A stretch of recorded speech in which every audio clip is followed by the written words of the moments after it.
It was 11:03 p.m.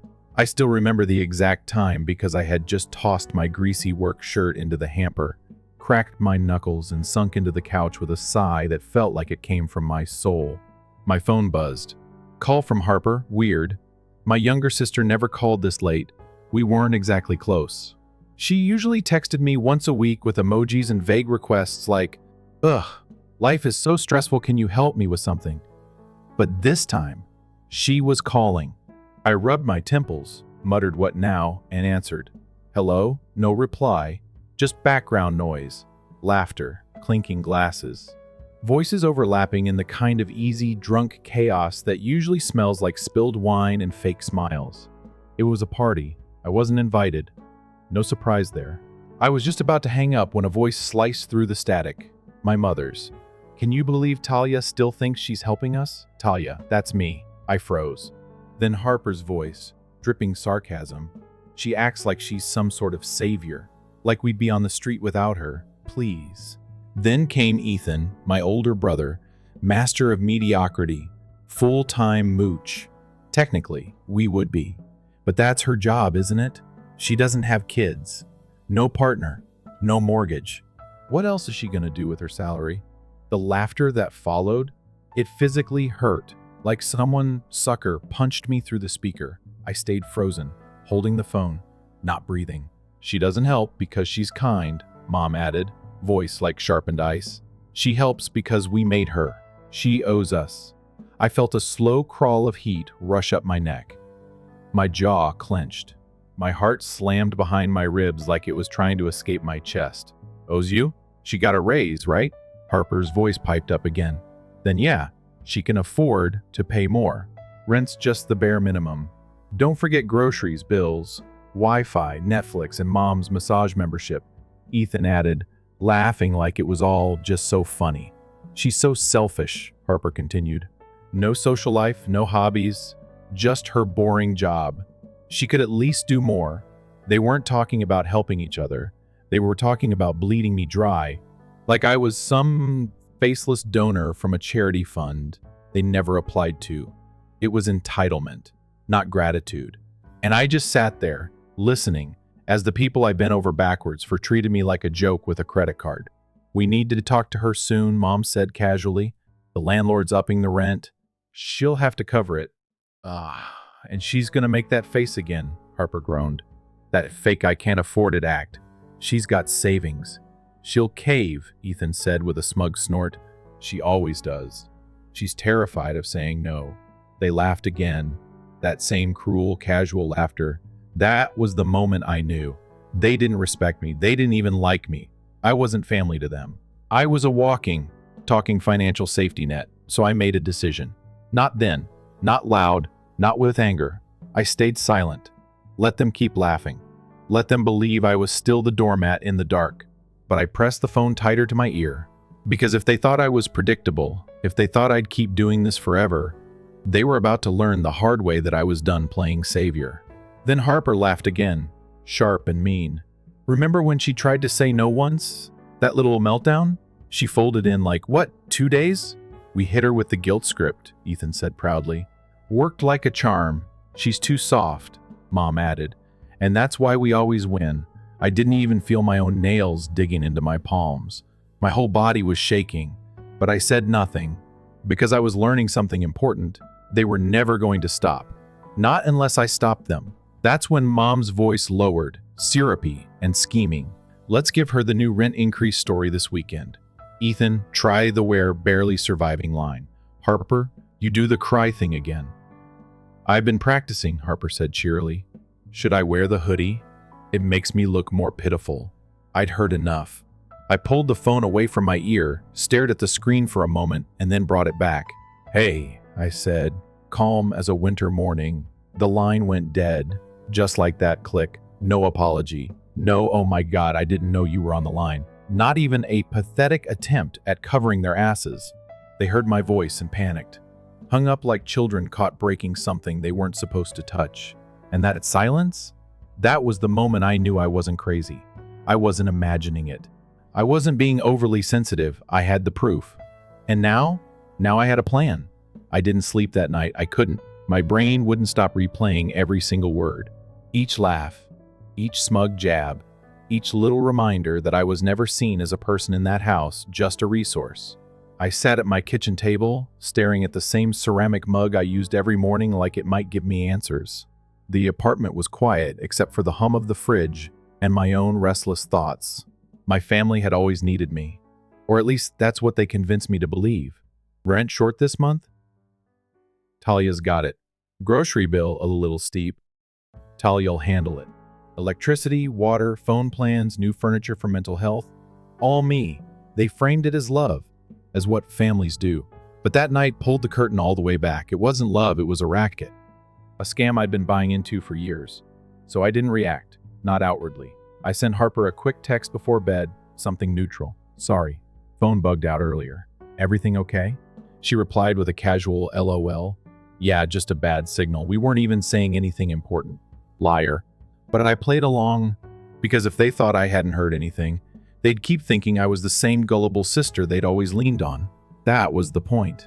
If I wanted to pull this off, I had to give them what they expected until I was ready to burn it all down. The next few days were easy. Too easy. They were texting like nothing had happened. Harper sent me screenshots of clothes she wanted but couldn't afford. Ethan sent me a pic of a cracked phone screen with the caption, "Guess what died today?" Mom sent her usual, "Love you, sweetheart." Just checking in. It would have been funny if it wasn't so infuriating. The entitlement practically oozed from every message. But I kept my responses short, friendly, just enough to keep up the illusion. Meanwhile, the first started preparing. First, I logged into the rental account and removed my automatic payments. Just like that. One click and I was out. I didn't even flinch. Then I pulled up every receipt from the past 2 years. Rent, utilities, groceries, you name it. I put it all into a spreadsheet just to remind myself of how deep I was in. Over $42,000. That's what I'd given them. No interest. No strings. Just handed it over like it meant nothing. I stared at that number for a long time. That wasn't support. That was servitude. I wasn't going to ask for it back. That's not what this was about. I didn't want repayment. I wanted freedom. And maybe, just maybe, I wanted them to feel what I had felt: panic, fear, powerlessness. The emotional kind of poverty that eats at your pride. I didn't want them to suffer. I wanted them to finally understand what it means to carry a burden alone. The weekend came quickly. They had already asked me to stop by. Nothing serious, just a quick chat, Harper had said, pretending it was casual. I knew exactly what it was. They were setting the stage for the new rent increase pitch. So I played my part, drove over that Saturday with a smile on my face, and nothing in my wallet for them. The house looked the same, bright, over-decorated, clean in the way expensive things are clean. Smelled like cinnamon candles and takeout from a place I couldn't afford when I was living paycheck to paycheck. I stepped inside, letting the door close behind me. Harper was on the couch with her phone. Ethan was halfway through a sandwich that cost more than I made in an hour. And Mom? She was already in character. "Sweetheart," she said, standing up to hug me. "We're so glad you could come. We were just chatting about life and, well, we wanted to talk to you about something." I nodded, keeping my tone warm. "Sure. What's going on?" Mom sighed, the way she always did when she was about to ask for something big. "The landlord's raising rent again," she said, eyes wide with worry that didn't quite reach her voice. "It's a lot this time, like several hundred, and we're just struggling." Harper jumped in fast, like it's not just rent, it's everything. Utilities, food, my car is acting up again. "It's just a lot," Ethan added his own flair. "We're not asking for much, just until we get back on our feet." I pretended to consider it, letting the silence stretch just enough to make them squirm. "How much more are we talking?" I finally asked. Mom exchanged a glance with Harper. "Maybe $400 more, just for a little while." I tilted my head slightly, like I was calculating. "I'll see what I can do," I said. And just like that, the tension broke. Harper let out a sigh of relief. "You're seriously the best." Ethan clapped me on the back. "Knew we could count on you." But they didn't know. They didn't know I had already cut the cord. They didn't know this was the last time I'd step foot in that house, pretending we were family. I smiled, nodded, and walked back out like everything was fine. Over the next week, I barely spoke to them, just enough to keep the peace. A few texts, an emoji or two, nothing that would tip them off. And while they were bragging about brunch and movie nights, I was sitting at home watching it all crumble from a distance. I got a call on Thursday, Mom, again. I let it ring twice before answering. "Hey," I said, calm, measured. "Hi, sweetheart," she said, voice unusually tight. "So, we just got a notice from the landlord. Apparently the rent hasn't been paid?" I let the silence sit for a second too long. "Yeah, that's right," I said finally. I stopped paying. It was dead quiet on the other end. "Wait, what?" "I don't understand," she said, trying to laugh like it was a mistake. "I thought we agreed." "No," I interrupted gently.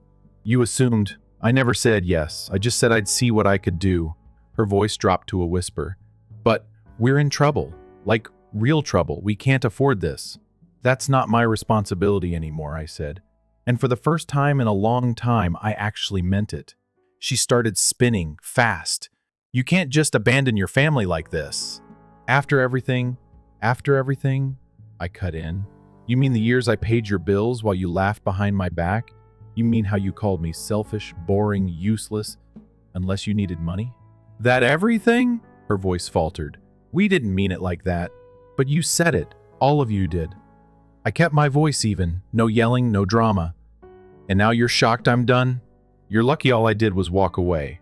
She tried one more time, her voice breaking. "Please, Talia. Just this month, please." I sighed. Not angry, not vengeful, just tired. You taught me family means giving everything without question. But I finally learned that real family doesn't let you drown while they float. I didn't wait for a response. I hung up. Then I blocked her number. And in that silence, I felt something I hadn't felt in years. Peace. By the time I blocked her number, my hands weren't shaking anymore. That was the first sign I knew I'd finally done the right thing. For so long, saying no to them felt like betrayal, like I was the one abandoning them. But in that moment, all I felt was relief. No anger, no guilt, just a long overdue release from the weight I'd been carrying for years. I stood up, grabbed a glass of water, and looked around my apartment. It wasn't much. Small kitchen, secondhand couch, plain walls with nothing but a thrift store painting, and a couple of old Polaroids. But it was mine. Everything in here came from hours of hard work, late nights, and self-sacrifice. Nothing was handed to me. And yet, somehow, they had the audacity to act like I owed them more. Like my very existence was a debt they were collecting on. The silence stretched on for 2 days. 2 full days without a single text or call. At first, I thought maybe they'd finally gotten the message. That maybe, just maybe, they were sitting with it, letting it sink in. But that hope died fast. On the 3rd day, my email pinged. Subject line, "Emergency, please read." It was from Ethan.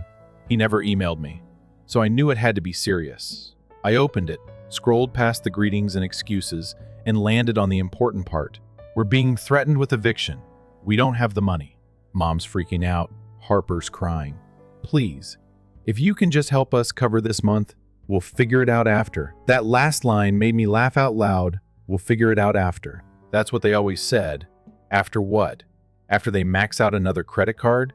After another spa day? After another vacation they had to book in advance? They never figured anything out. They just passed it to me like a hot potato, then cried victim when I got burned. I didn't respond. I archived the email and kept going. The next morning, I got a voicemail from Harper. She didn't even try to hide the panic in her voice. "Talia, I know you're upset, but this isn't fair. We really need you right now. I'm begging you, please don't let us lose the house." That was rich. Lose the house? They called it their house, but it wasn't. Not financially, not practically, not emotionally. It was the house I paid for, the one I was never invited to feel at home in. The house where my name didn't exist on any wall, where every framed picture had me conveniently cropped out. But now that the bills came knocking, suddenly I was part of the family again. Still, I stayed quiet. Every hour that passed without a response from me made the knot in their stomachs twist tighter. I could feel it. And I didn't enjoy their suffering, not in the cruel way they might have. But I also wasn't going to cushion the blow. They needed to feel the consequences of their choices. Not just financially, but emotionally. They needed to know that bridges can burn, that people have limits, that even the ones who love the hardest can one day wake up and walk away without a single backward glance. On Friday, the dam broke. I came home from work to find a message from an unknown number. It was Mom. She'd gotten a burner phone or borrowed someone else's. I didn't care. Her message was short but frantic. Talia, we got the official eviction notice. We have 7 days. I'm scared. We're scared. Please, honey, call me. For a second, my old reflex kicked in. That tiny flicker of panic that used to rush in and convince me I had to fix it. That it was my job. That if I didn't save them, something terrible would happen.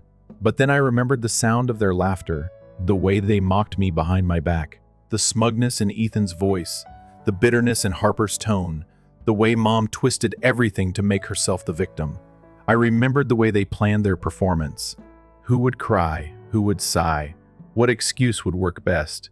I remembered the exact moment they thought I wasn't listening. And just like that, the flicker died.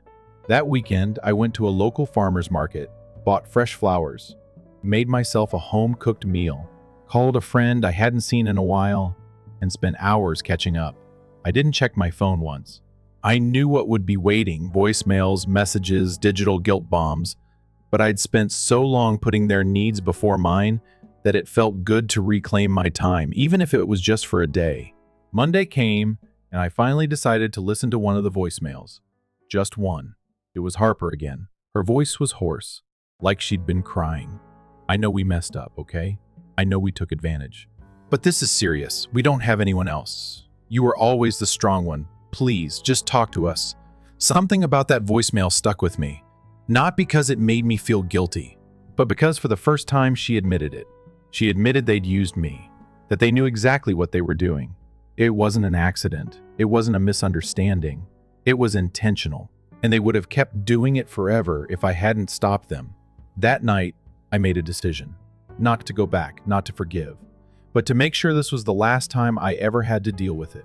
I sent a single message in our old family group chat. Just 10 words. I hope you figure it out. This is goodbye. Then I left the group, blocked them all, deleted the chat, and just like that, I was done. No more last-minute deposits. No more guilt-laced phone calls. No more being the emotional punching bag for a family that only remembered my name when the bills showed up. It wasn't revenge in the dramatic sense. I didn't scream. I didn't expose them on social media or air our dirty laundry. I didn't need to. Because their downfall was already in motion, and I didn't have to lift a finger. I heard from a mutual friend weeks later that they were officially out of the house. The landlord didn't give them a second chance. They'd maxed out their cards and couldn't cover first and last on a new place. They moved in with one of Mom's cousins, a woman she used to call trashy and unbearable. Life has a way of humbling people when you least expect it. And as for me, I was finally free.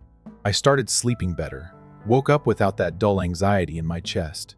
I had extra money every month, and for the first time in years, I spent it on myself. A new pair of running shoes, a weekend trip out of town, a cooking class I'd always wanted to try but couldn't afford because someone else's bills were more urgent.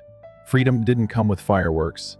It came quietly, with peace, with silence, with knowing I didn't owe anyone anything. I wasn't the villain.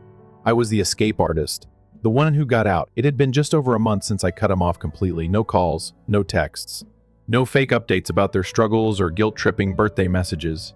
The silence didn't just sit there, it echoed. At first, it was a little eerie, like waking up and realizing the buzzing in your ears had stopped, but you're not sure why. But after the third week, the silence started to feel like peace, like healing.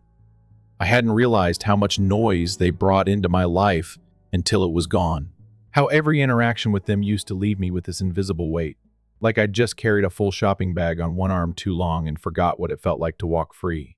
I thought maybe they'd finally moved on, that they'd found someone else to latch onto, or maybe just accepted the consequences and figured things out for themselves. I even let myself believe that I might never hear from them again. But of course, that was naive. People like them don't change just because they've hit a wall. They just start looking for windows. It started small, a random email from a name I didn't recognize. Just a few words. Please contact your mother. It's urgent. I deleted it. Then a letter showed up in my mailbox. Handwritten, neat cursive, The kind mom used when she was trying to appear elegant, even when she was full of venom. The envelope had no return address, but I knew who it was from before I even opened it. Inside, the tone was exactly what I expected. Dramatic, emotional, hollow. Sweetheart, I don't know what happened to you. We've always loved you. Please don't let this little misunderstanding ruin everything. She called it a misunderstanding, not manipulation, not betrayal. A misunderstanding, like I had misheard their laughter or misunderstood their entitlement. I tore the letter in half and threw it out without a second thought. A week later, I got a call from my dad. He was the quiet one in the background of our family drama. Never the ringleader, but never the ally either. Always the man who sat in his chair, nodded along, and told me, just keep the peace. His voice cracked when I answered. I should have let it go to voicemail, but something in me was curious. Talia, he said, like he'd been holding his breath. It's bad. Your mom's not doing well. Harper and Ethan are barely scraping by. Can't you just help until they get back on their feet? I didn't yell, I didn't cry, I just waited. He kept going, filling the space with stories I didn't ask for, about how they were eating canned food, how the cousin they were staying with had started charging them rent, how they'd sold off furniture to make ends meet. They're suffering, he said quietly, like he thought that would matter to me. And you think that's my responsibility? I asked. My voice wasn't angry. It was calm, chilling, even to me. After everything they said, everything they planned, you want me to just forget that? He stammered, said he didn't know all the details. I cut him off. Don't call me again. Then I hung up. He didn't try again. It took them another 2 weeks to figure out a new tactic. This time, it was social media. Harper posted a long, emotional note on her profile. It was vague enough not to name me, but specific enough that everyone who knew us could read between the lines. It hurts when people you trust abandon you, when family turns cold, when all you asked for was support and got silence. I didn't comment, I didn't message, but I saw it, and I watched as mutuals chimed in with their sympathy. Stay strong, girl. Some people just don't understand what family means. Karma always comes back around. I should have been mad, but all I felt was exhaustion. They were still playing the same game, just with a new audience, still performing, still twisting the narrative. I'd spent years being the villain in their house whenever I set a boundary. Now I was the villain online too, and you know what? That was fine. Let them tell their stories. Let them cry to strangers about their hardships. Let them paint me as heartless. I didn't need to defend myself anymore, because the truth never needed applause. It just needed time. What they didn't realize was that while they were scrambling to find someone else to lean on, I had started building something real. I got a promotion at work, moved to a nicer apartment with more sunlight and space for the garden I'd always wanted. I started therapy, weekly sessions that helped me unpack years of guilt and conditioning. My therapist once said something that stuck with me. She looked at me and asked, "Who benefits when you feel responsible for everyone?" I sat with that question for days. Who benefits? Not me. Definitely not me. I'd been the designated caretaker, the emotional landfill where everyone dumped their problems. And the moment I stopped absorbing their mess, they made it my fault. Like I had broken some unspoken contract by choosing myself. Months passed. The messages stopped coming. I heard through a distant cousin that they'd been officially kicked out of the cousin's house too. Apparently there was a fight about money and boundaries. Ironic, right? The cousin had drawn a line and they reacted the same way they always did. With drama, with tears, with blame. Eventually, they moved into a motel on the edge of town. Harper picked up part-time work at a coffee shop. Ethan started doing odd jobs for cash. Mom kept trying to find someone to feel sorry for her. But sympathy has a short shelf life when it's repeated too often. People stop listening when the same story keeps getting told with a new villain each time. I could have reached out, could have offered help just to show I was the bigger person, but I didn't. Because being the bigger person doesn't mean becoming a doormat again. It means knowing when to walk away and when to stay gone.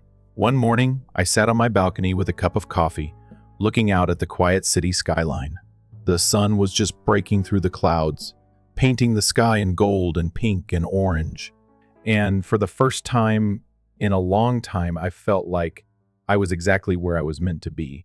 Not because everything was perfect, but because I was no longer running on empty, trying to feed everyone else. That's when the final message came, an email. Subject, we're sorry. I opened it. It was signed by all three of them. Short, apologetic, hollow.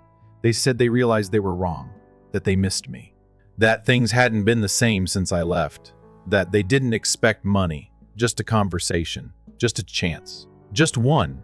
I didn't delete it. I didn't respond either. I just closed the tab and stared at my reflection in the dark screen, not out of spite, not out of revenge, but because I had finally understood something so simple and so freeing. Just because someone apologizes doesn't mean you have to let them back in. Just because someone regrets their actions doesn't mean they deserve your energy. Some doors close quietly, some bridges burn without smoke, and sometimes the best kind of closure is no reply at all. A few weeks passed after the apology email, and I thought maybe they'd finally accepted that silence was my answer.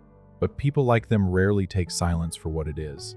To them, silence is just an obstacle they haven't manipulated yet, not a boundary that deserves respect. I was walking home from the bookstore when I noticed someone standing outside my building. At first, I didn't recognize her. She was thinner than I remembered, her posture smaller somehow, like the weight of everything had finally started pressing in. It was Harper. She spotted me and froze. I stopped a few feet away. She opened her mouth to say something but didn't know where to start. I didn't help her. I waited, silent. Finally, she spoke, voice soft like she was afraid it would crack if she raised it too loud. I just wanted to see you. I didn't know what else to do. I stayed still, calm. You could have not come. Her eyes dropped to the pavement. We really screwed up. I know that. And I'm not here to ask for money, I swear. I don't know who we are without you. That sentence hit in a strange way. Not because it was touching, but because it was honest. They had built their identity around leaning on me. I was the fixer, the funder, the fallback. Without me, they were adrift. And instead of building something new, they kept trying to paddle back to me. I looked at Harper, at the worn-out hoodie, the cheap sneakers, the faded eyeliner. She looked like a ghost of the girl who used to flaunt designer bags and treat me like her personal assistant. I should have felt pity. Maybe a part of me did. But mostly I just felt distance. Like she was a stranger who vaguely reminded me of someone I used to know. I asked her flatly, "What do you want?" She flinched a little but didn't run. "I want to talk. Just talk. Mom's sick." Not like life-threatening or anything, just different. Sad all the time. She doesn't even leave the motel. And Ethan's trying, but he's lost. I think we all are. I considered her words, not with emotion, but with logic. Sadness wasn't new. It was just louder now that they didn't have me to muffle it with comfort. I nodded once, not out of agreement, but to signal I'd heard her. "You said you didn't come for money, but you're still asking for something. So let's be honest. What is it you really want?" She hesitated, then exhaled slowly. "I guess. I want to know if we ever have a shot at being a real family again, one that doesn't treat you like a paycheck." That stunned me for a second. Not because I believed it, but because she finally said it out loud. I let the silence sit between us before answering. "Maybe someday," I said, "but not today. Today, I'm choosing peace." I stepped past her and walked inside without looking back. She didn't follow. The next few days were quiet again. No emails, no letters, no surprise visitors. It felt like maybe, just maybe, the message had landed for real this time. I spent my mornings reading on the balcony, afternoons working on a personal project I had shelved for years, and nights learning how to cook things that weren't just survival meals. My therapist once told me that healing doesn't always come in grand declarations. Sometimes it shows up in the way you don't flinch when your phone rings, in the silence that no longer feels empty, in the freedom to take up space without apology. I was finally there. But just as I was starting to settle into that rhythm, a letter came in the mail, one that made me pause. It wasn't from any of them. It was from a lawyer. At first, I assumed it was junk mail, maybe some subscription or class action nonsense. But when I opened it, I saw my name, my family's names, and a proposal. My grandmother had passed away recently, and apparently there was a small inheritance being split. Nothing massive, but enough to catch attention. The letter included a clause one my mother had insisted on years ago during estate planning, that I be removed unless I demonstrated continued family commitment. I laughed out loud at that. It was such a her thing to do, Love was conditional. Family was transactional. Commitment, in her words, meant obedience, paying rent, showing up when she snapped her fingers, staying quiet when things got ugly. The lawyer, though, had added a note. Based on recent changes in the absence of financial dependency, this clause may be contestable. Would you like to pursue this? I sat there, holding the paper, rereading that line. I didn't care about the money. I had made peace with walking away from more than that. But the principle of it? The idea that they tried to punish me from the grave? That they still wanted control, even posthumously?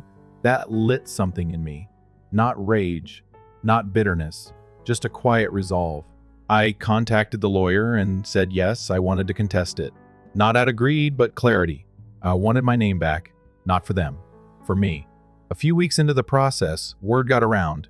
Ethan tried calling from an unknown number. I didn't answer. Then Harper emailed again, shorter this time. We know about the will. Please don't do this. It's going to tear what's left of us apart. I didn't respond, because what was left had already fallen to pieces long before lawyers got involved. They tore it apart the moment they laughed at me behind my back, the moment they planned how to cry on cue, the moment they made me the villain in a story I never even asked to be part of. The legal case was small, simple, and ultimately symbolic. It wasn't about what I'd win. It was about not letting them write me out without a fight. And when the final decision came, it was exactly what I expected. The clause was deemed unfair, outdated, rooted in personal bias. I was restored. A share was released to me. I donated half of it to a shelter that supports women escaping toxic households. The rest I used to start a small side business, something that had always been a dream but never felt possible when I was funneling money into other people's problems.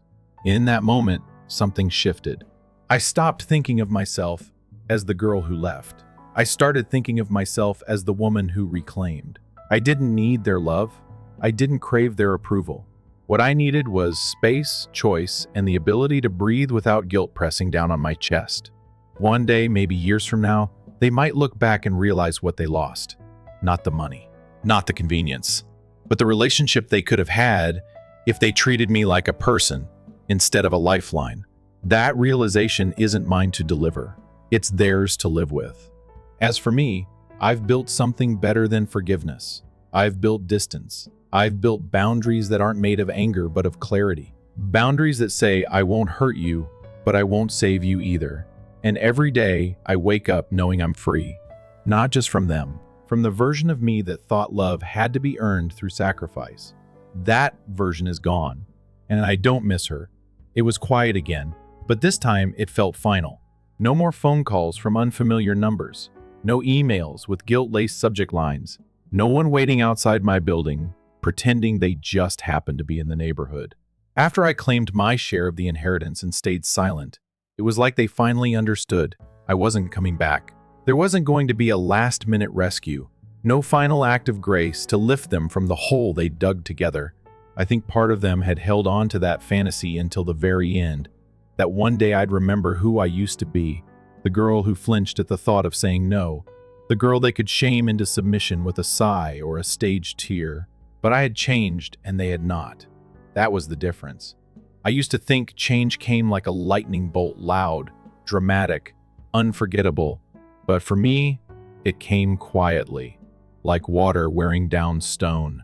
Small decisions that stacked up, moments where I chose myself in the face of habit, until suddenly I couldn't recognize the version of me who ever begged for their approval.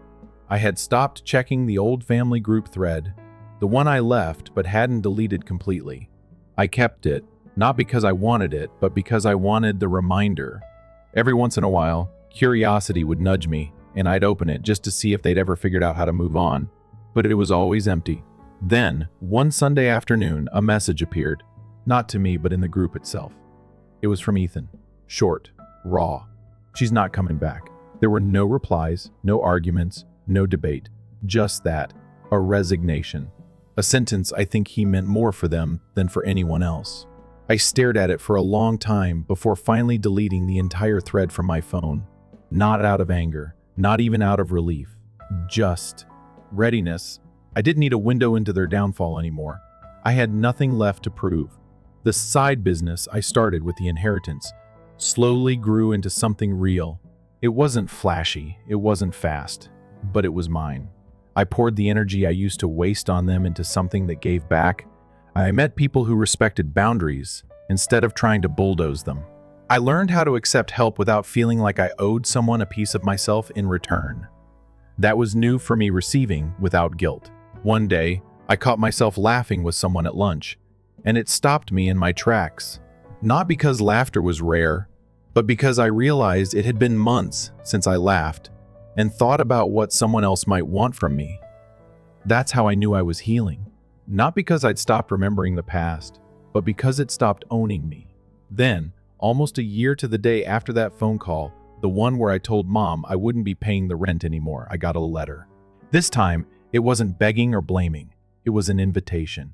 Harper was getting married. I blinked when I saw it, surprised more than anything. I hadn't spoken to her in nearly 12 months. The envelope had no note, just the printed invitation and my name in gold script like nothing had ever happened. At first, I laughed. The audacity was familiar. But then I felt something else. Not anger, not sarcasm, just disappointment. Not at them, but at the part of me that still half expected an apology instead of a performance. I placed the invitation on the kitchen counter and left it there for a few days.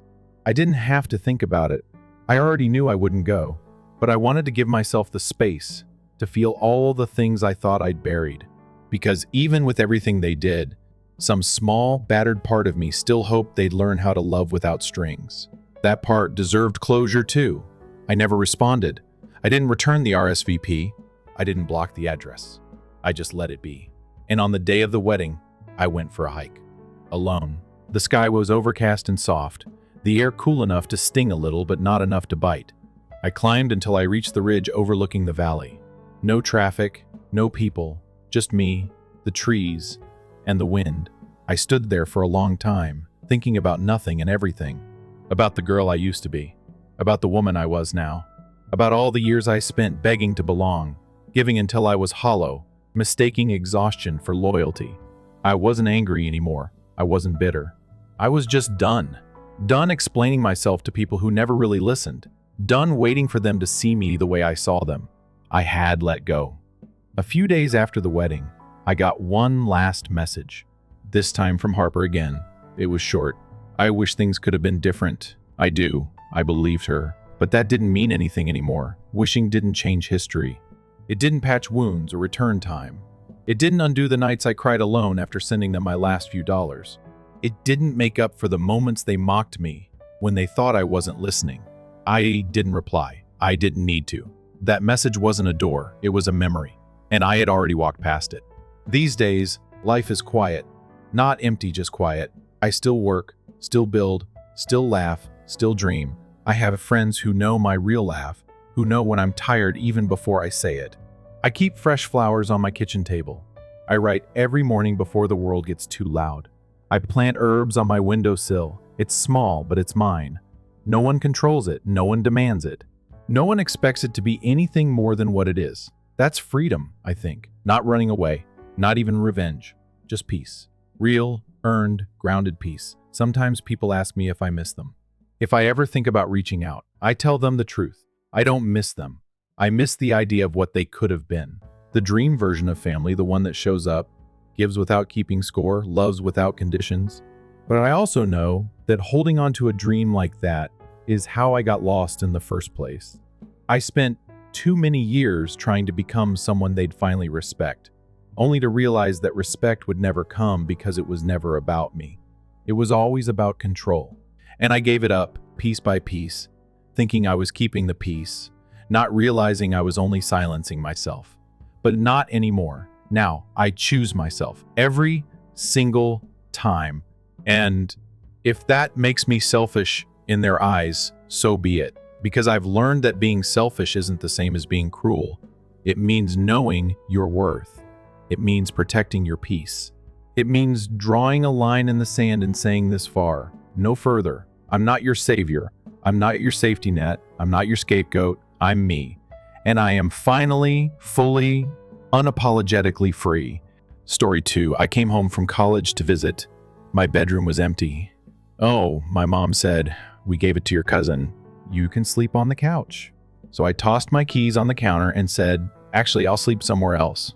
She thought I was joking until I walked right back out, and they had no idea where I was headed. I'm 22F, and I just finished my last semester of college. It was supposed to be a big deal for years of hard work, late night studying, juggling part-time jobs, and stretching every dollar just to make it through. I wasn't expecting a parade when I came home, but I thought my family might at least be happy to see me. My relationship with them had always been complicated. They never really understood why I wanted to go to college in the first place. To them, it was a waste of time and money. My mom especially didn't get it. She used to make little comments like, "I don't know why you're working yourself so hard when you could just get a decent job here," or "You're not one of those stuck-up career types now. Are you still?"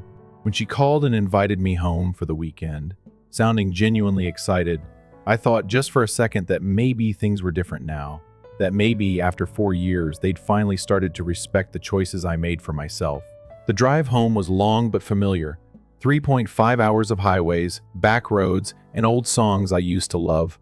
I found myself thinking about my room, the one thing in that house that had always been mine, the thought of sinking into my old bed. Staring up at the glow in the dark stars I stuck on the ceiling when I was 10 gave me a weird sense of comfort. But the second I stepped inside, something felt off. It wasn't anything obvious at first, just a weird feeling. The air in the house felt different, like it didn't quite belong to me anymore. I glanced around and noticed little things I didn't recognize. A pair of men's shoes by the door, bigger than my dad's. A hoodie draped over the back of the couch that I'd never seen before. Then my mom appeared from the kitchen, wiping her hands on a dish towel. "There's my college girl," she chirped. Her smile was too wide to practice, like she was trying too hard to act normal. I gave her a small smile, still adjusting to the feeling that something was off. "Hey, Mom." She pulled me into a quick hug before stepping back and clapping her hands together. "We've made some changes," she announced. Like this was some kind of game show reveal. I barely had time to process that before she turned and started walking down the hall, expecting me to follow. I hesitated. "Changes." "Oh, nothing major," she said over her shoulder. "Just some rearranging, you'll see." Something uneasy twisted in my gut as I stepped into the hallway. It looked the same. Same worn-out carpet, same family pictures on the wall. But as I got closer to my bedroom door, I noticed something that made my stomach drop. The door was open, and my room wasn't my room anymore. The walls were a different color, the deep blue I had carefully picked out as a teenager was now an impersonal beige. The posters I taped up, the bookshelf filled with novels I'd collected since middle school. The old stuffed bear I kept on my bed. They were gone. Everything was gone. Instead, there was a different bed, a bigger one. A different desk was pushed up against the far wall. A duffel bag sat open on the floor. Clothes spilling out. A pair of sneakers. Huge sneakers were kicked off near the closet. It took a second for my brain to catch up with what I was looking at. Someone else was living in my room. I turned slowly, my mouth dry. "What is this?" My mom was standing in the doorway, watching me carefully. "Oh," she said with a little laugh, waving a hand like this was no big deal. "We gave you room, Zach. Zach, my cousin. The one I barely saw growing up. The one who bounced from one job to another. He was always making excuses for why life wasn't fair to him. The one my mom had always insisted we had to be patient with, because he's just going through a rough patch." I stared at her, waiting for some kind of punchline, for some kind of "just kidding." But she just kept smiling like this was normal. I let out a breath, forcing my voice to stay calm. "You gave my room to Zach?" She nodded. "Well, honey, you don't live here anymore." It didn't make sense to keep the room empty. I felt a strange, heavy pressure in my chest, like something was sinking inside me. She kept going, like this was the most reasonable thing in the world. "You know how hard things have been for him. He just needed a place to stay." And we thought, well, since you're off at school, I barely heard the rest of what she said. My ears were ringing for years. For years of struggling, pushing myself, doing everything on my own, and the second I was out of the house, they erased me like I had never lived here at all. She must have noticed the look on my face because she quickly added, "You can sleep on the couch. It's only for a little while. I knew you wouldn't mind." That was it. That was the moment. Something in me just snapped. I took a slow step back, gripping my keys. Actually, I said, voice steady, I'll sleep somewhere else. Her smile faltered. What? Don't be ridiculous. But I didn't answer. I turned, walked right back down the hall, grabbed my bag, and headed for the front door. I could hear her calling after me, something about not making a scene. But I didn't stop. I didn't even look back. I didn't even fully process what I was doing until I was already in my car. The door slammed shut behind me. My hands were still clenched around the steering wheel, knuckles white. My breath felt uneven, like I had just finished running. Even though I hadn't moved more than a few steps, I sat there for a long moment, staring at the dashboard. Where was I even going? I hadn't planned for this. In my head, I had pictured coming home and sleeping in my bed. Maybe even getting some kind of lukewarm acknowledgement from my family that they were, proud of me, that they had missed me. Instead, they had wiped me out of the house like I was never there, like I was some temporary guest rather than their daughter. I glanced back toward the house. The lights from the front porch cast a dim glow across the yard, and through the window I could see movement. My mom still standing near the front door, probably waiting for me to cool off and come back inside like I was being dramatic. Like this was normal. I turned the key in the ignition and backed out of the driveway. I had no idea where I was going. The streets were quiet, just the occasional street lamp flickering as I passed. I kept driving half on autopilot, letting my mind race through the events of the last 15 minutes. They had given my room to Zach. Zach, who had never held a steady job for more than a few months. Zach, who had spent most of his adult life couch hopping because he couldn't manage to keep his life together, and yet he was the one they made space for, not me. I tightened my grip on the wheel, my jaw clenching. It wasn't even just about the room, it was the principle of it. The way my mom had acted like this was no big deal. Like it was just common sense to give away the only space I had ever truly called my own. I checked my phone, half considering calling a friend, but it was late. Most of the people I was still close with from high school had either moved away or were wrapped up in their own lives. The few college friends I had lived hours away. I could get a motel, but the thought of spending money just because my own family had kicked me out of my space made my stomach turn. Then, almost without thinking, I found myself turning onto a familiar street, Ezra's house. I hadn't talked to him much in the past few months. We have been close all through high school, the kind of friendship that felt like it would last forever. But college happened, and life got in the way. We had kept in touch here and there. Occasional texts, a few video calls when we had the time, but I hadn't seen him in person in over a year. Still, when I pulled up outside his house, I felt an odd sense of relief. His car was in the driveway, which meant he was home. I hesitated for a moment before stepping out and walking up to the front door. The porch light was on, casting a dim glow across the worn-out welcome mat. I knocked, then took a step back, suddenly unsure if this was a good idea. A few seconds passed, then the door creaked open. Ezra stood there, squinting at me like he couldn't quite believe what he was seeing.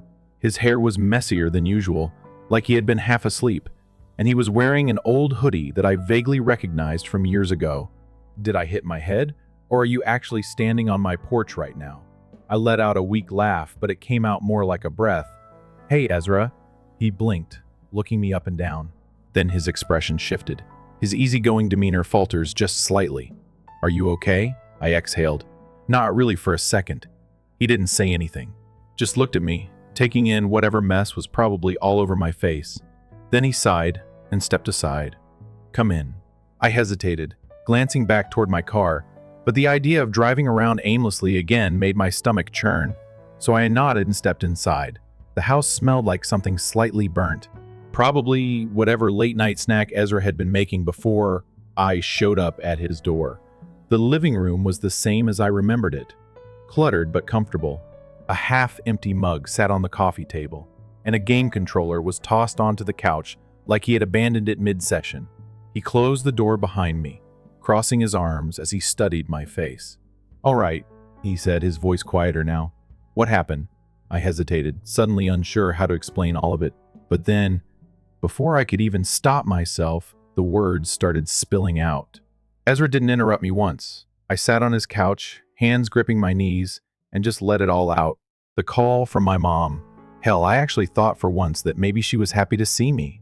The drive home, the weird feeling when I walked in. The moment I saw my room, my things were gone, like I had never existed there. I expected him to react right away, to say something sharp or sarcastic, but instead he just sat there, leaning forward with his elbows on his knees, listening. By the time I finished, my throat felt tight, my hands still tense in my lap. Ezra exhaled slowly. "Well," he finally said, He shook his head. "That's messed up." I scoffed. "Yeah, a little bit." He sat back, rubbing his jaw. "They didn't even tell you beforehand?" "Nope." I leaned back into the couch, pressing my palms over my face. They acted like it was just a natural next step. Like, "Oh, of course my room should go to Zach. Of course I wouldn't mind. I don't live there anymore, so why would I care?" Ezra was quiet for a second, and when I looked at him, his jaw was tight. That's not how normal parents treat their kid, you know. I let out a humorless laugh. "Yeah, well, my parents never really followed the parenting manual." He shook his head, muttering something under his breath before looking back at me. "What's their deal with Zach anyway? I mean, I remember him being kind of a loser, but this is next level." That was the question, wasn't it? I shrugged. But the truth was, I knew I had always known. They've always babied him. I admitted. I don't know why. I guess because he's just helpless. He messed up, and they swoop in to fix it. He wastes money, and they cover for him. He loses a job, and they understand. I paused, staring down at my hands. They've never done that for me. Ezra frowned. "Because you don't need them to." I let out a short breath. Exactly. That was the heart of it, wasn't it? I had never needed them. Not the way Zach did. I had always taken care of myself, worked for my own money, and solved my own problems. When I told them I wanted to go to college, they laughed and said, "Good luck with that." When I got in, they barely reacted. And when I left, it was almost like they just forgot about me. Ezra leaned back, tapping his fingers against his knee. So what now? That was the real question. I had nowhere to go. Not long term anyway. I could crash at a motel. But that felt like admitting defeat. I could try to stay with another friend, but most of them had moved on, scattered across different cities, different lives. I exhaled. "I don't know." Ezra was quiet for a second, then sighed. "You can stay here." I blinked. "What?" He shrugged like it wasn't a big deal. "Stay here, at least until you figure things out for a second." I didn't know what to say. It was tempting. Safer than a motel. More comfortable than bouncing from place to place. But I also knew my mom. She wasn't going to let this go. As if on cue, my phone burst. I glanced at the screen. "Mom." Ezra must have seen my face change because he raised an eyebrow. I'm guessing that's her. I swallowed. "Yeah, I'm going to answer." I hesitated, staring at the screen. The vibration buzzed against my palm. I already knew what she was going to say. That I was overreacting. That I was being selfish. That I was embarrassing them by making a big deal out of nothing. But I didn't owe her an explanation. I silenced the call and set the phone face down on the table. Ezra smirked. "Nice." I let out a slow breath. She's not done, though. And I was right, because 20 minutes later, the calls started coming in waves. First my mom, then my dad, then of all people, Zach. I ignored them all. I wasn't surprised when I heard the knock on the door the next morning. I was sitting at Ezra's kitchen table, sipping a cup of coffee and scrolling through my phone, fully expecting this. Ezra was still half asleep, sitting across from me in the hoodie he'd thrown on last night, eyes barely open as he poked at a bowl of cereal. The knock came again. Ezra raised an eyebrow at them. I sighed, setting my coffee down. Who else? I got up and went to the door. Sure enough, when I peeked through the peephole, I saw my mom standing on the porch, arms crossed, looking like she had been waiting for hours. I opened the door just enough to step into the doorway, blocking her view inside. She didn't even wait for a greeting. "What do you think you're doing?" she hissed. I blinked. "Good morning to you too." Her lips pressed into a thin line. Enough with the attitude. "You didn't come home last night." I folded my arms. "Yeah, I figured since you gave away my room, I didn't have to check in like a child." Her jaw clenched. And I saw the exact moment she realized I wasn't going to back down. That threw her off. She was used to me keeping my head down, avoiding confrontation.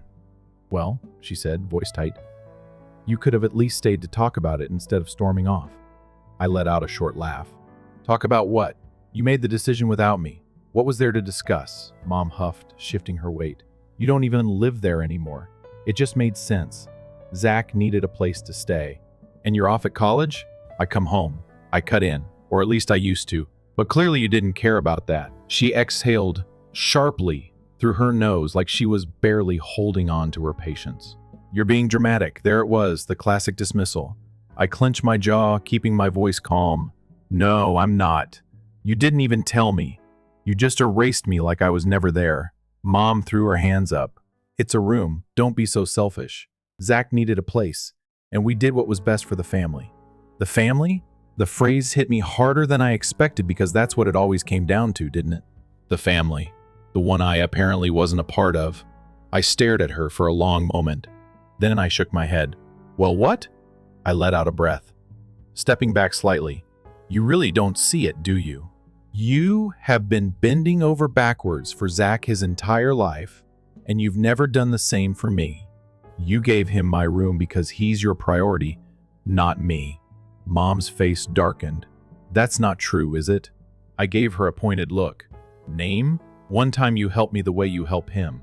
She opened her mouth, then closed it. No answer. I scoffed. Exactly. Her frustration turned to anger. This isn't about favoritism.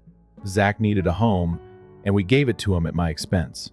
You're gone for most of the year. What do you expect us to do? Leave it empty. I expect you to respect me enough to tell me before throwing my stuff in storage. She rolled her eyes. We didn't throw it away. Oh, thank you so much for that, I said dryly. Her jaw tightened. Look, I came here to bring you home. Enough with this tantrum. I let out a short laugh, shaking my head. I'm not coming back. That made her freeze. She blinked. What? I'm done. My voice was steady. You made it clear where I stand in this family, and I finally get it. So, no, I'm not coming back. Keep the room. Keep Zach. I'll figure out my own life. Mom looked stunned, like she had expected me to yell, to break down, to lash out. But I was just done. You're overreacting. She tried it again, but her voice wasn't as confident now. I smiled faintly. No, I'm just finally seeing things for what they are. I turned to step back inside, but she grabbed my arm. You can't just leave, she said, her voice lower now, almost panicked. We're your family. I pulled my arm away. Yeah, you should have acted like it. And with that, I stepped back inside and shut the door in her face. So here's where I'm at now. I'm staying at Ezra's place. My mom keeps calling, but I'm not answering. She showed up this morning, and we had a long conversation about everything, but it was clear that she still doesn't get it. She thinks I'm overreacting, that I should just suck it up and come back home. But I've had enough. I've been the one who worked hard to get where I am. I've been the one who made sacrifices, who made sure I didn't rely on anyone to take care of me. Meanwhile, Zach keeps getting a free pass, and I'm just supposed to be okay with it. I'm not going back to that house, but I'm starting to wonder, am I the asshole for leaving? Should I just swallow my pride and let things go? My mom is convinced that I'm making this a bigger deal than it really is, but I feel like I've been pushed to my limit. Let me know your thoughts. If you enjoyed this video, make sure to like and subscribe for more content. Let me know your thoughts in the comments. What would you have done in this situation? I'd love to hear your take. Story 3. So this all started about a week before Christmas. The first 24 was looking forward to spending the holiday with my family, something we've always done. Yeah, there's some tension, but nothing that would make me think they'd just leave me out.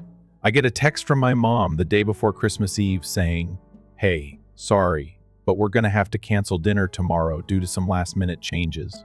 We'll do it next year, okay?" I was disappointed. Of course, we've done Christmas dinners for years, and while things weren't perfect, it was family. But fine, okay, it happens. I didn't think much of it until the next day. I had to run some errands, so I wasn't home much. When I got back, my phone was blowing up with notifications. Turns out one of the older relatives, let's call her Aunt Linda, had posted a ton of photos from the family dinner on Facebook. What's the problem with that, you ask? Well, and Linda doesn't know how social media works, and posted the pictures publicly. That means everyone, including me, could see them. The worst part? They were all having the best Christmas dinner. Laughing, toasting, exchanging gifts. Everything I would have been a part of if my mom hadn't conveniently canceled the dinner for me. I sat there staring at the photos, my heart sinking at the words "best Christmas ever." With smiling faces and kids playing in the background, the whole family gathered around the table. except for me. I snapped. My hands were shaking as I scrolled through the images that were of my cousins, my aunts, my uncles, and even my mom all enjoying the meal they lied about. My phone buzzed with a message from my mom, as if she didn't already know I'd seen it. "Hey honey, sorry about Christmas. We'll do something next year, I promise. Love you." I couldn't believe it. I was furious, no more than furious. Angry doesn't even cover it. They had excluded me on purpose. This was planned. I knew it. It wasn't a last-minute change. It was a deliberate decision. My mom had probably convinced the rest of them not to invite me. And I bet they didn't even feel guilty about it. Hell, it was probably her idea from the start. As I stood over this, I got another message, this time from my mom. She said she wanted to talk and called me right after. I didn't even want to answer, but I did. "Hey honey, how are you? I know you must be upset, but it's really for the best. Trust me," she said, sounding all sweet like she hadn't just ruined my Christmas. I could feel my blood boiling. I had to hold back from just screaming into the phone. Instead, I said, "Oh, really? For the best. You canceled dinner on me and then had the audacity to post those pictures online like nothing happened. You think I'm just supposed to sit here and be okay with it?" She didn't seem to take me seriously at all. "Sweetie, I just thought it'd be easier this way. You've been so busy with work, and I didn't want to stress you out. You know how things get. We'll make it up next year." That was the last straw. I've always been the one who tries to keep the peace, who bends over backward for my family. But not anymore. They messed with the wrong person this time. Now I'm planning my revenge. And believe me, I'm going to make sure they regret this. But here's the kicker. I haven't told them anything yet. They still think I'm just sitting around sulking. They have no idea what's coming. I spent the next couple of days just stewing in anger every time I thought about how they treated me. It made my blood boil. I couldn't believe it all. Just go along with it like it was nothing. What kind of family does that to someone? But then it hit me. This wasn't just about Christmas dinner anymore. This was about me taking back control. They thought they could push me aside, leave me out, and I just take it. Well, not anymore. I started plotting. The first thing I did was unfollow every single one of them on social media. I didn't want to see their smug holiday posts anymore, but I needed a way to turn this around. So I went back to Aunt Linda's public Facebook album. Yeah, the one she had no clue was public, and started screenshotting everything. Every photo, every caption, every smiling face, all posted to the world for anyone to see. Then I made a plan. I knew that if I wanted to really get under their skin, I'd have to make this public too. So I started working on a post of my own. But this wasn't just about embarrassing them. It was about showing them that I was done being their doormat. I wasn't going to play the victim, not anymore. Instead, I was going to let everyone see exactly what kind of people they were. I crafted the perfect post, a little witty, a little sarcastic, and just the right amount of bitterness. Here's what I wrote.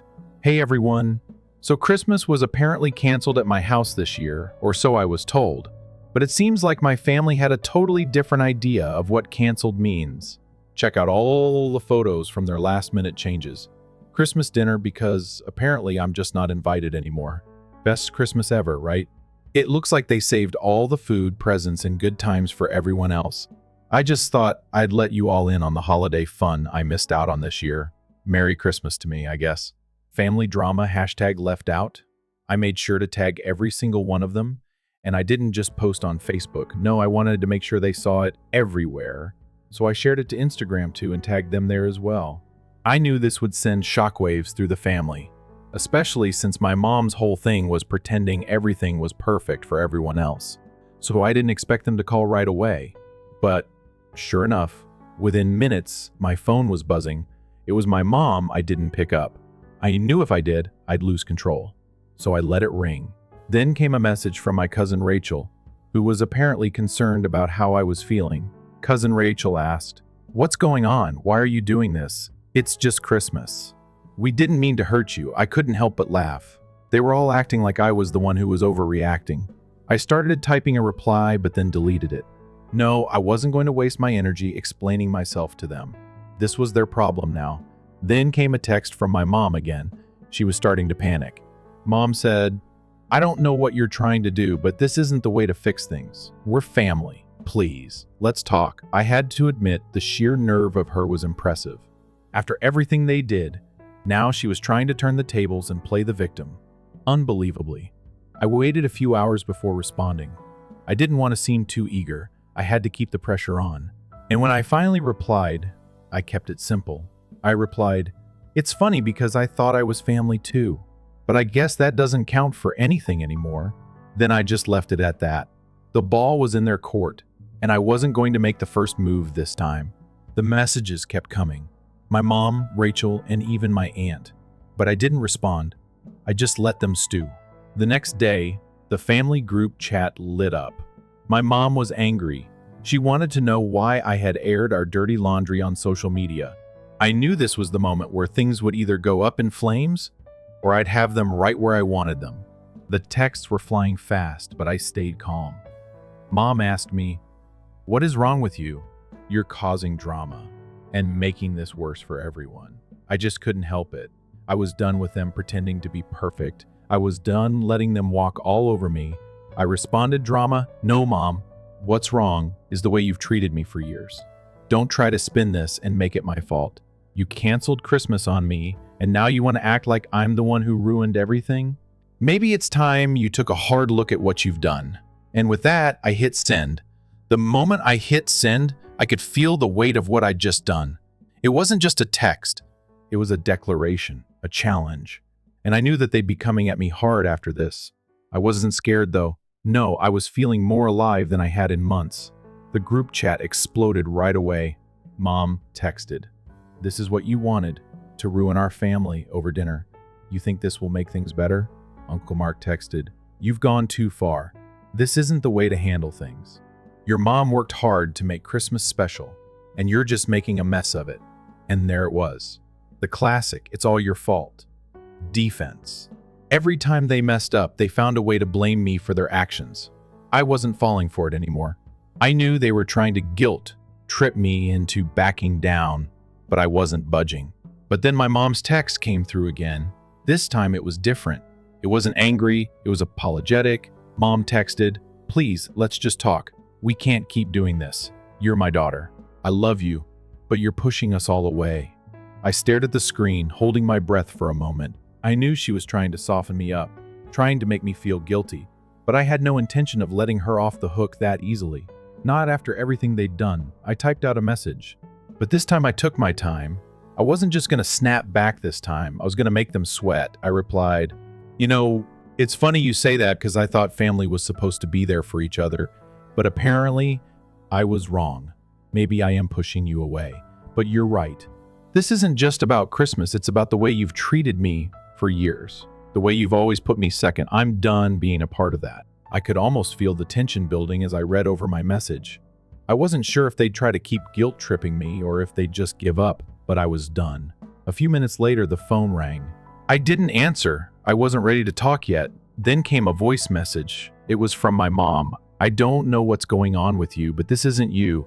Please call me back. Let's sort this out. We're family." Remember? The voice message was so soft, almost pleading. It almost made me feel bad. But then I remembered all the years of feeling left out, all the times they'd done this to me. And I realized something. I wasn't the one who needed to make it right, that I didn't respond. Instead, I sat back and watched the messages pile up, my phone buzzing with each one. They were all scrambling now, trying to salvage what was left of their perfect little holiday. A couple of hours later, I got a notification from Facebook. My mom had posted a long, dramatic status. It read, "It's been a tough year, and I know things aren't perfect, but we need to come together as a family. I love you. Please, let's talk. This isn't the way to handle things." There it was again. The guilt, the attempt to twist the narrative. She was trying to paint herself as the victim, trying to make everyone think I was being unreasonable. But she didn't know what I had planned next. Because here's the thing, they had no idea how deep this was going to cut. They thought I'd just let it go, like always. They thought they could cancel me out of their lives, and I just accepted it. But I wasn't just going to let this slide. I had one more move left to play. The next morning, I woke up to find that my mom had taken down her post, but I had already saved it. I screenshot that entire status, along with the comments from everyone telling me I needed to fix things. Then I sent the screenshot to all of my mom's friends. Everyone who had commented about how perfect our family was. Everyone who had seen her post and believed her story. I didn't just stop there though. I posted the screenshots on my own page, tagging her. I made sure everyone knew exactly what kind of family I was dealing with. The next time my mom tried to call me, I didn't pick up. Instead, I left a message.